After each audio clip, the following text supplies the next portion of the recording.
గత జగన్మోహన్ రెడ్డి గారి ప్రభుత్వంలో అందరం కూడా చూసాము. ఏ సంక్షేమ పథకం ఇవ్వాలన్నా లేదా ఏ కార్యక్రమం అయినా కూడా కులం చూడలేదు, మతం చూడలేదు, పార్టీ చూడలేదు. ప్రతి ఒక్కరికి కూడా అందాలి, అర్హత కలిగినటువంటి ప్రతి ఒక్కరికి కూడా ఆ పథకం కానీ వాడు సగర్వంగా తీసుకోవాలన్న ఆలోచనతో ఆయన ఆ రోజు అనేక కార్యక్రమాలు ఈ సచివాలయ వ్యవస్థను తీసుకొని వచ్చి ఏ నాయకులు కూడా దాంట్లో ఇన్వాల్వ్ కాకుండా ఏ ఒక్కరు ఇబ్బంది పడకుండా చేసినటువంటి ఒక రామరాజ్యం లాంటి పరిపాలన అని జగన్మోహన్ రెడ్డి గారి పరిపాలన అందరూ కూడా అభివర్ణించారు. అయితే ఈరోజు పరిస్థితి ఎలా ఉందంటే, ఓటు వేయనంత మాత్రాన వారందరికీ కూడా పథకాల కాడి నుంచి అదేవిధంగా వారి యొక్క వ్యక్తిగత ఆస్తుల్ని ధ్వంసం చేసే స్థాయికి రోజు రావడం కూడా జరిగింది. గతంలో జగనన్నకి చెబుదాం అనే కాన్సెప్ట్ ద్వారా ఏ సఫరర్ అయినా కూడా దాంట్లో కనుక ఇన్వాల్వ్ అయ్యి దాంట్లో కనుక ఆ పిటిషన్ కనుక పెడితే అతను ఏ పార్టీ అనేది కూడా చూడకుండా అవన్నీ కూడా అతనికి న్యాయం జరిగేది. కానీ ఈరోజు పరిస్థితి అలా లేదు.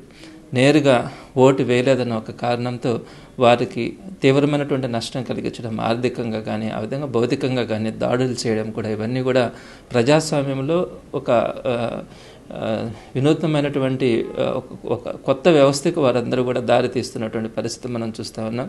ప్రజాస్వామ్యంలో ఇది సరైనది కాకపోవచ్చు. ప్రతి వ్యక్తి కూడా వారికి నచ్చినటువంటి పార్టీకి వాళ్ళు ఓటు వేసుకోవడం కానీ వారికి నచ్చినటువంటి నాయకుడిని వాడిని ఎన్నుకునే అవకాశం ఉంటుంది. అలా కాకుండా నాకు ఓటు వేయలేదు కాబట్టి నేను నష్టం చేస్తాననే పద్ధతిలో ఈరోజు ప్రవర్తిస్తూ ఉన్నారు.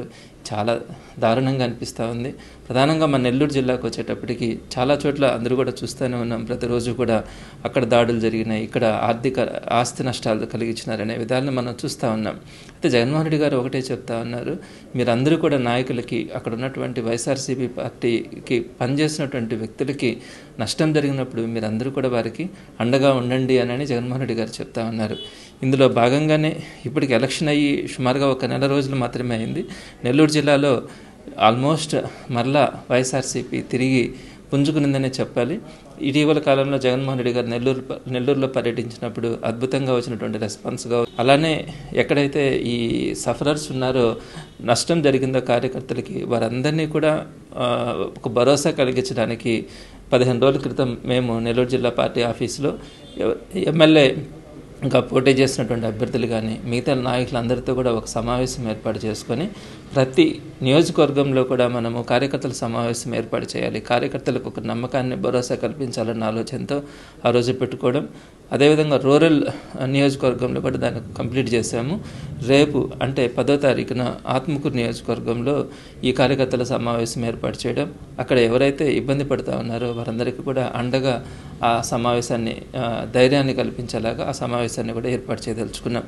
అలానే జగన్మోహన్ రెడ్డి గారు స్వయంగా ఏదైతే జిల్లాలో ఎక్కడైనా ఆర్థిక నష్టం కలిగిస్తే టీడీపీ ద్వారా ఈ మధ్య జరిగినటువంటి దాడుల వల్ల ఎవరైనా ఆస్తి నష్టం కానీ ఆర్థిక నష్టం కానీ జరుగుతున్నప్పుడు మేము స్టేట్ పార్టీ ఆఫీస్కి తెలియజేసినప్పుడు జగన్మోహన్ రెడ్డి గారి ఆదేశాల మేరకు వారందరికీ కూడా స్వయంగా జగన్మోహన్ రెడ్డి గారు సంతకం చేసినటువంటి చెక్కులను కూడా పంపించడం జరిగింది. అందులో భాగంగా 4 రోజుల క్రితం ఉదయగిరి నియోజకవర్గంలో కొండాపురం మండలంలో ఒక వ్యక్తి కాంపౌండ్ వాళ్ళని టీడీపీ వాళ్ళు ధ్వంసం చేసినప్పుడు వారికి 1 లక్ష రూపాయల ఆర్థిక సాయం కూడా వెళ్ళి ఇవ్వడం జరిగింది.